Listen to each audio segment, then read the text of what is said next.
Welcome back to my YouTube channel. মই ইমামুল হক। তোমালোকে চাই আছা বেষ্ট YT জেনেৰেল নলেজ।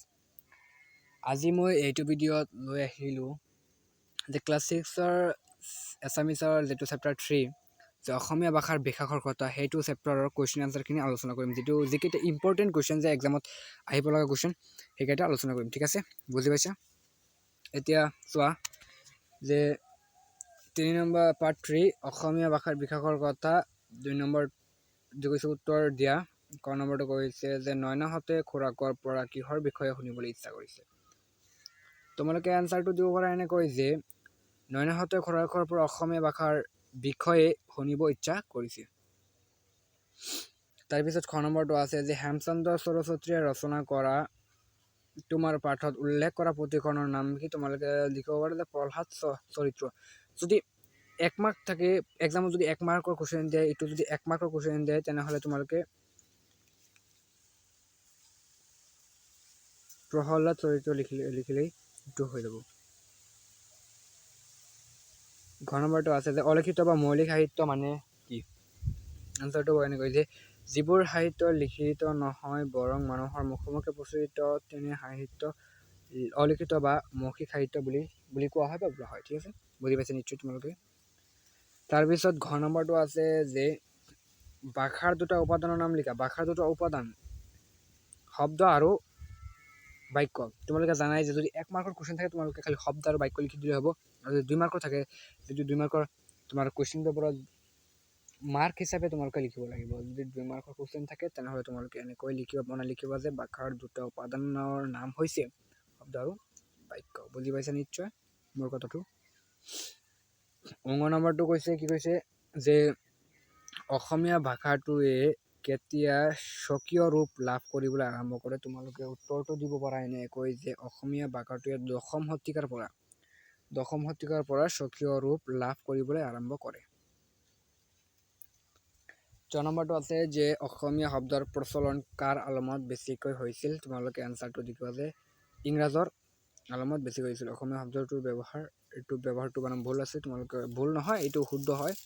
তোমালোকে অলপ এনেকৈ লিখিবা যে ভৰটো এনেকৈ দি দিবা। ঠিক আছে, ব্যৱহাৰ হৈছিল ইংৰাজৰ আলমত। 3 নম্বৰত কৈছে যে শব্দ সম্ভাৰ বা অভিধান চাই শব্দৰ অৰ্থ লিখিবা। তোমালোকে যে পিছফালে কিতাপৰ পিছফালে যে শব্দ সম্ভাৰ থাকে সেইবিলাকৰ চাই তোমাৰ শব্দৰ অৰ্থ লিখিব গৈছে। ঠিক আছে, ক্ৰয়োদশ, স্থানীয়, নিগাজী, স্বকীয়, আমূল, আৱাসভূমি, উপাদান, লিখিত, অনুকৃতি। তোমালোকে উত্তৰ লিখিবা যে ক্ৰয়োদশ বা 13 সংখ্যক, স্থানীয় স্থায়ী, নিগাজী চিৰস্থায়ী, স্বকীয় মানে নিজা, স্বকীয় মানে এইটো নিজা।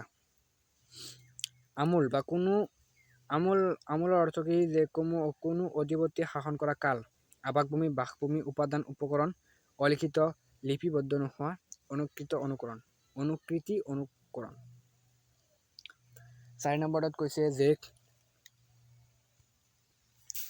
কৈছে যে অসমীয়া ভাষাত স্থানীয় জনগোষ্ঠীৰ ভাষাৰ উপাদান কেনেকৈ সুমাল লিখা। উত্তৰটো লিখিবা এনেকৈ যে ভাষা পৰিৱৰ্তনশীল। অসমীয়া ভাষাও যুগে যুগে পৰিৱৰ্তন হৈ আহি আছে। 7ম শতিকা মানলৈ পূব আৰু উত্তৰ পূব ভাৰতত প্ৰায় একেই ভাষাৰ প্ৰচলন আছিল।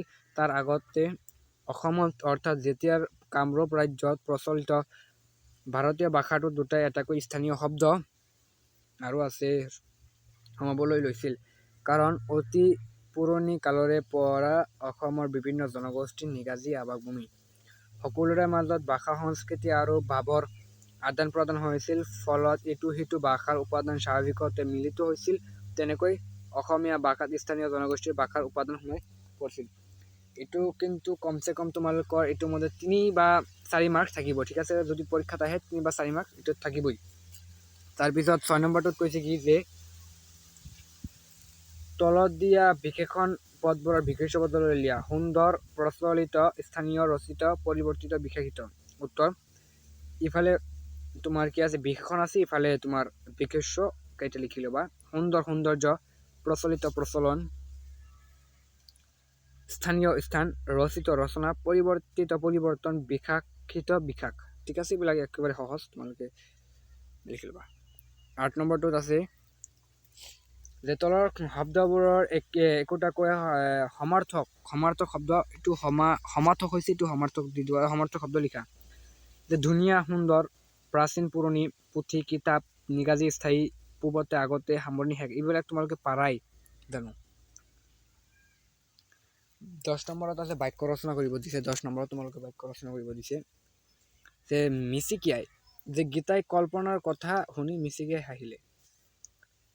ঠিক আছে, চেনেহী, চিৰ চেনেহী মোৰ ভাষাৰ জননী, এটাও তোমালোকে লিখিব পাৰা, বাক্য ৰচনা কৰিব পাৰা। পুৰণি, যে প্ৰহ্লাদ চৰিত্ৰ এখন পুৰণি পুথি। ঠিক আছে। ধন্যবাদ, হিনাই তাইক স্কুলত থৈ অহাৰ বাবে ককায়ে ৰাহুলক ধন্যবাদ কৰে। সাহিত্য, লক্ষ্মীনাথ বেজবৰুৱা সাহিত্য ৰচনাৰ বাবে সাহিত্যৰথী উপাধি লাভ কৰিছিল। যুগে যুগে, যে যুগে যুগে ভাষাৰ পৰিৱৰ্তন ঘটি আহিছে। ঠিক আছে, তোমালোকে নিশ্চয় বুজি পাইছা। বুজি নাপালে কমেণ্ট কৰিবা, মই আকৌ ভালকৈ বুজাই দিম। ঠিক আছে, এইবিলাক এছামিজটো তোমাৰ বুজাৰ নুবুজা কি কথা আছে। ঠিক আছে, তো আজিৰ ভিডিঅ'টো এইখিনিলৈকেই। যদি ভিডিঅ'টো ভাল লাগে অৱশ্যই লাইক কৰি দিবা, কমেণ্ট কৰি দিবা আৰু শ্বেয়াৰ কৰি দিবা, শ্বেয়াৰ কৰিবলৈ নাপাহৰিবা। ঠিক আছে, তেনেহ'লে আজিৰ ভিডিঅ'টো এইখিনিলৈকেই থাকিল। ধন্যবাদ থাকিল সকলোলৈ।